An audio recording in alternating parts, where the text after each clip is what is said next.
Good morning to Korhonen. you. Korhonen is correct. Jonathan. I'll take that. Formerly known Jonathan.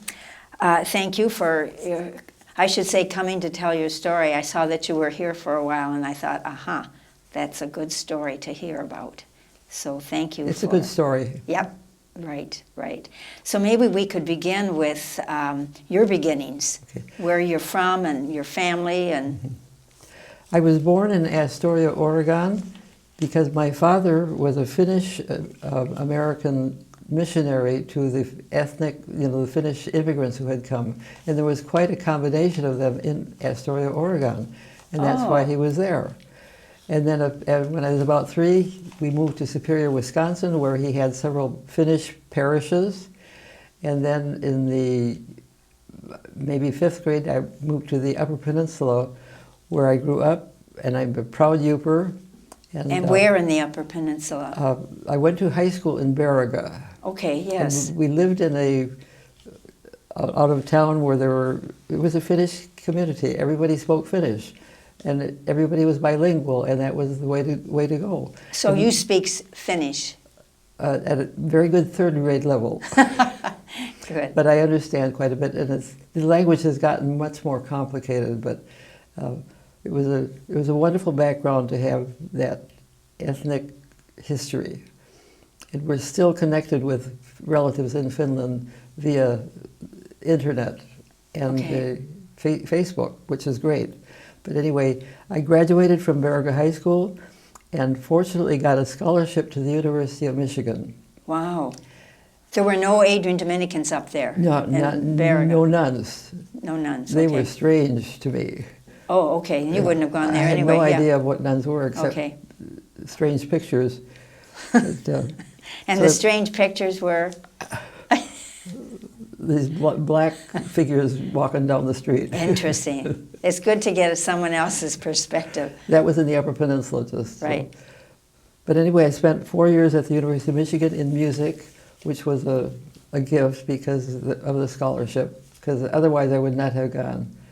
And then I taught for the first year in music at a school in Vandalia, Ohio. I really don't remember how I got there.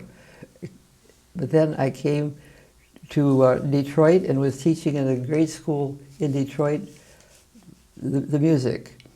And during that time, in order to get your continued accreditation, you had to work on another degree. So I decided to go to Wayne State University to get a master's.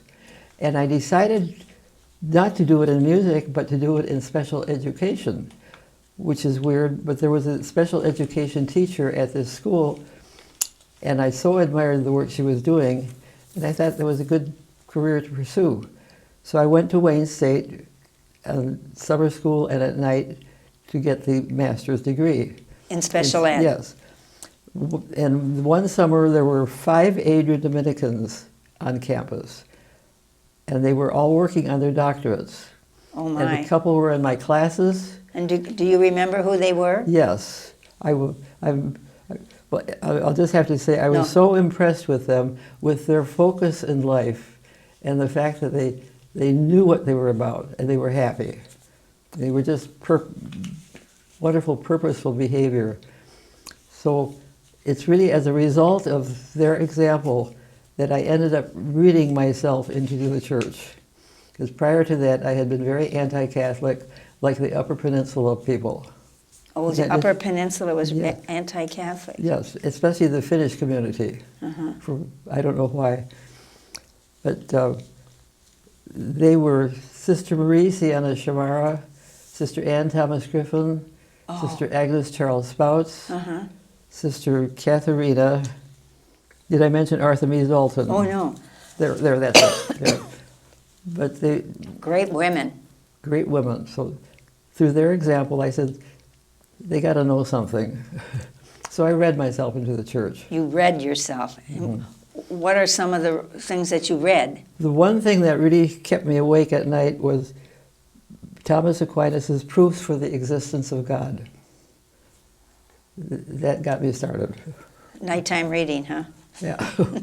So anyway, with that master's degree, I was teaching first handicapped children. And in fact, the neighboring class was a class of babies or young children who were blind because of getting too much oxygen in their incubators. Wow. And we combined the two classes. But my real claim to fame for many people is that one of my students was Stevie Wonder. You are kidding. As a 5-year-old. Yes, I was in this school where we had the two classes together, and I had a class of slow-learning children, and right next door were these very 5-year-old children who were all blind, and they were blinded because they were premature and were given too much oxygen in the incubator, an 80% chance dosage of oxygen, and that caused the retinas to detach. So therefore, once they caught on to that, they stopped the oxygen, and that ended that particular cause for blindness. But Stevie was one who, in that class, and we would get together for music or playground. And I remember him playing tambourines, had wonderful sense of rhythm, loved to sing, would shake his head back and forth in rhythm. Yeah, like he does. And on the playground we would jog, and I would throw different rhythm patterns at him, and he would copy them right away. Oh. So it was just sharing music. So you're saying on the playground, you Yes. would throw rhythm patterns at him, and Yes. what and do you he would mean? copy them. We would be jogging. Jogging, yeah, really, literally jogging. Yes, jogging. And he would trust that I wouldn't run him into a tree or a fence. Oh. So that's how we jogged. So, Little did you know. and then a couple of years later, the teacher who had been with me said, "Have you heard of Stevie Wonder?" I said, "No." She said, "Well, that was Stephen Judkins. That was his name Oh. when he was in school." He was now a famous little guy. That's my claim to fame for many people. And I'm sure. Then I went to the Pershing High School to teach blind children. Wow. The blind students went to class with the sighted people, but then they came to me for homework and Braille help and so forth. So you taught Braille. Yes, that was my major, so to speak. Wow. It's interesting, I can't believe it. But then I knew I had to make the move to enter Adrian, so I came. What do you mean? You knew you had to make the move, I knew I had to inquire about joining the Dominicans. and you turned Catholic after Yes. your reading about becoming a Catholic. Yes. You became a Catholic. How was that for your family? That was very difficult, I'm sure. but peace came through as the years went by. So you told them about entering, or you told them about becoming Catholic, and Oh, I had to, and because my father was a minister, it was hard to accept all that. But, anyway. there was something in you that gave you the courage to do that? My father, in one sense, gave me the courage because he would have said, "You have to follow your truth." That's what he would have told You me. have to follow your truth. Okay. So- Interesting. So that was his oblique message to me. But anyway, so I came to enter, and Mother Gerald says, "You should teach in a Catholic school for a year before you enter." How did you know where to come? Just because of those 5 nuns that you met? Right now I can't You make can't, a connection, yeah, but somehow I made You the got it connection. here. Uh-huh. And I was told to teach at a Catholic school for a year before I entered. So I taught at Visitation in Detroit for a year. Like, was it 5th grade? And then in 1961 it all happened. We came, and Who's we? the crowd of Christ the King. Oh, the crowd that you entered with. Mm-hmm. Okay. Okay. So- Who was your support system? What was your support system as you went to all these places? I mean, you left Borrega and you were at U of M, and then you went someplace else. And did you have a support system? You were in Detroit. You were told to teach for a year before you entered? Well, actually, I had some very good Catholic friends Okay. that I visited, and they Okay. were fellow teachers, and they were Good. very supportive. Very good. Mhm. Okay, then you came to Adrian. Yes, 1961? yes, that was the... And then after the formation, I taught at the St. Joseph Academy, the girls' school at that time, and I taught the music and religion. And then one day, Mother Gerald came to me and just simply said, "I'm sending you to Port Huron." Wow. So I went.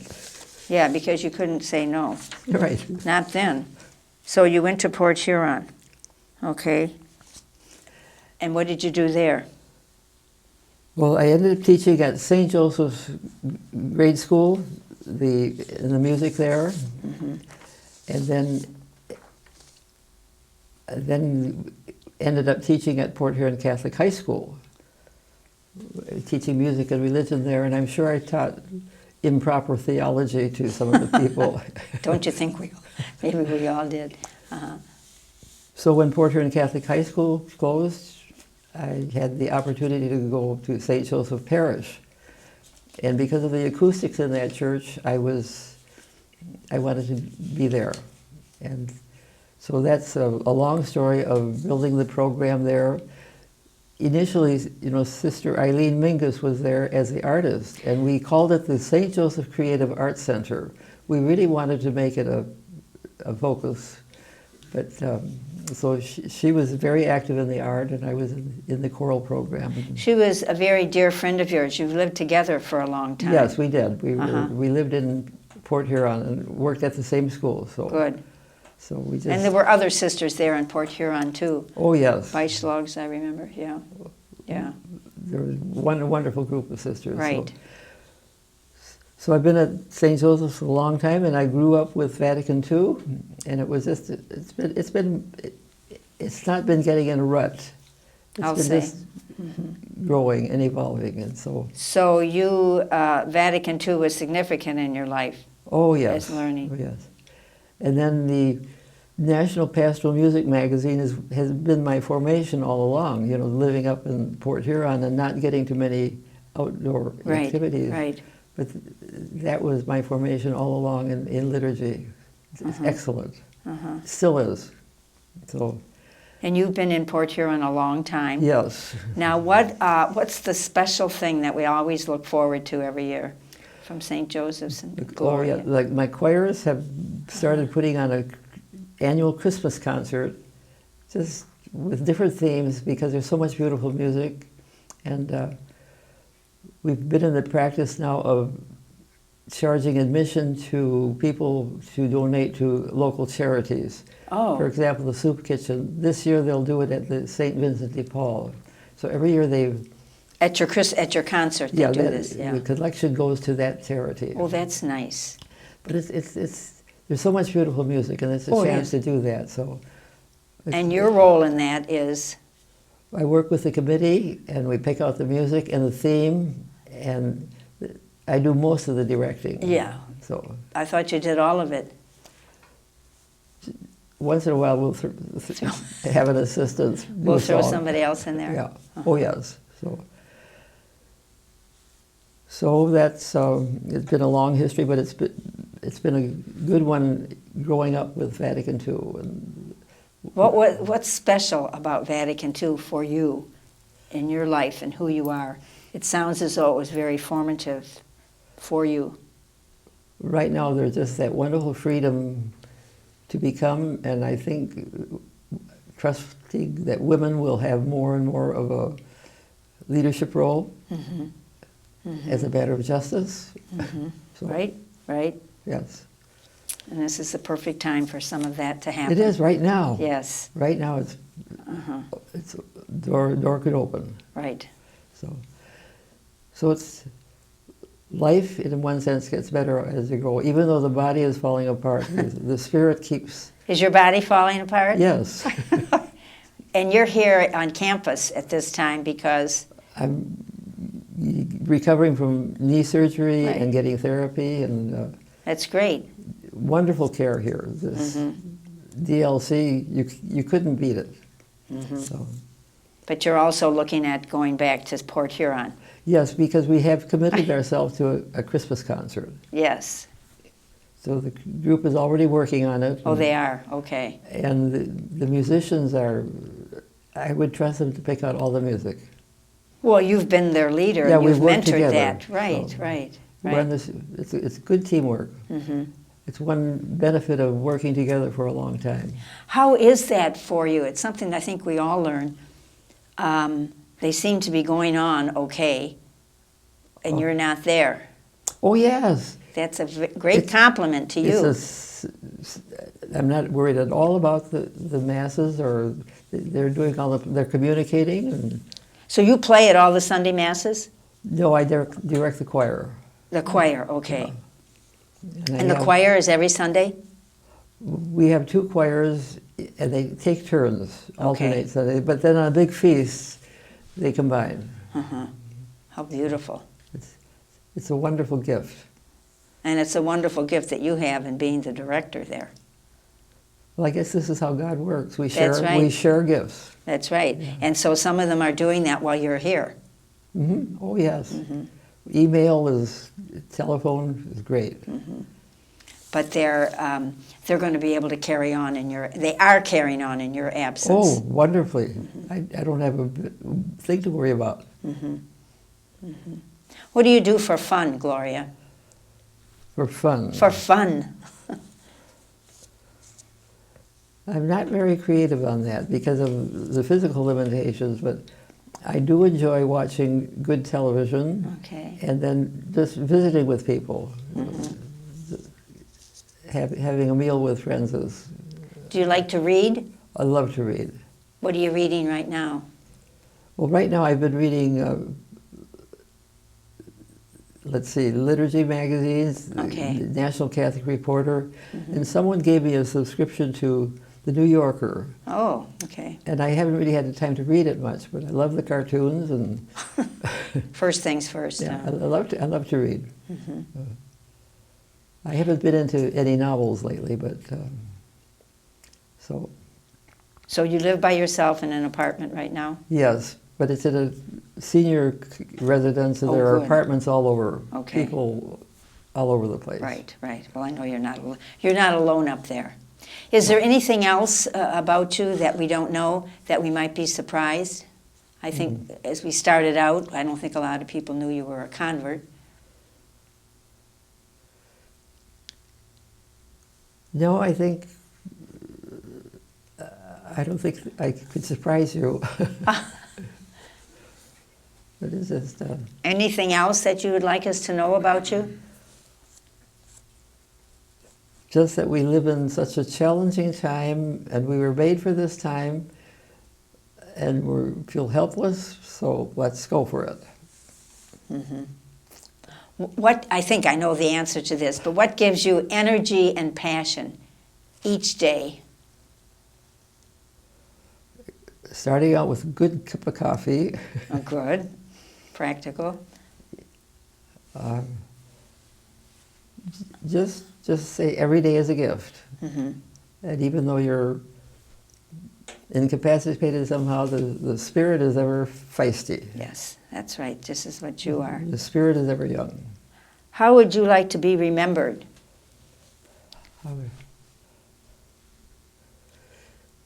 Gloria Korhonen, is Someone who shared the faith, the wonderful gift of existence, and then there's the God who is in charge of it all. and you came to know this God in maybe different ways than the rest of us Yes, have. yes. Yeah.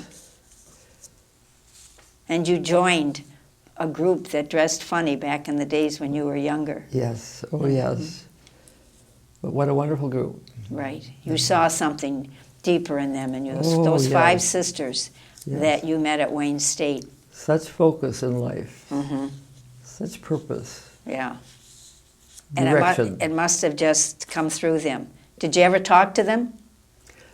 Oh yes, Okay. especially with Sister Sienna and, Yes. and Ann Thomas. I would Yes. come and visit Uh-huh. them.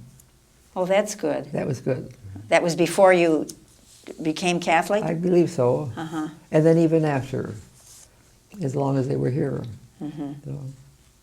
So unbeknownst to them, they could have been very instrumental Oh, they in were. your becoming Catholic. They were. They were Yeah. the example. Mm-hmm. What do they know? Mm-hmm. I want to know. Very good questions. Yeah. And your father, were your parents alive when you made profession and final Yes, profession? yes. And they came to Adrian? No, They never came to Adrian? no. Do you have siblings, brothers and sisters? I have 3 sisters. One is in heaven. Ruth is in Minnesota in assisted living. And the youngest one, Elaine, is in Fort Worth in assisted living. And I'm the 3rd one. you see them?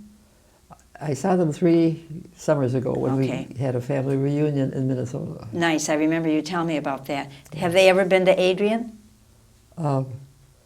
No, Mm-hmm. but we communicate via phone. Good. So it's good. Stay connected. And I have other family, their children that we're close to. Mm-hmm. Wonderful. Yes. So you've had a good life, huh? I've had a blessed life. And you continue to have a good life. With God's help, there's no choice. That's right. That's Right. right. You've got a great outlook on life. Anything else that you wanted to say that you were hoping I'd ask and I didn't? Right now I can't think of anything. I just, Mm-hmm. it's just, the body is falling apart, but the spirit is ever young. Right. And you're still enjoying music and, Oh, and yes. performing. That's a very significant part of your life. You're still getting up singing every day. Getting people to say yes. Yeah. I haven't seen you in our chapel directing any music. I don't think I ever have. No. Interesting. Well, you've got Joyce Lavoie and Right. Magdalena, and Right. so Right. Well, thank you, Gloria, for your willingness to share your story with us. And I want to thank you for your gift of you and how blessed we are that you found us and you were open to the Spirit and to the call. It's very obvious. it's all teamwork. It is. It is. We're in this together. But you are a special woman from Port Huron. And we all know that. And we enjoy your concerts, Good. even though some of us don't get there to Yeah. all of them. That's part of promoting the arts, which Yes. lead you into mystery. Right. And that's Right. the only way to go.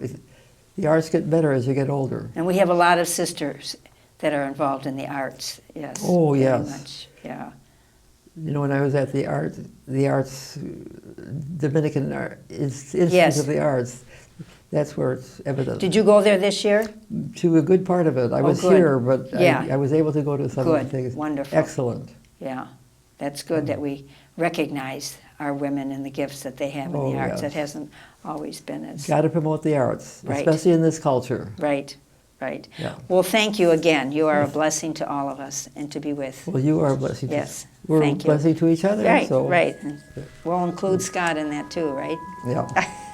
Thank you.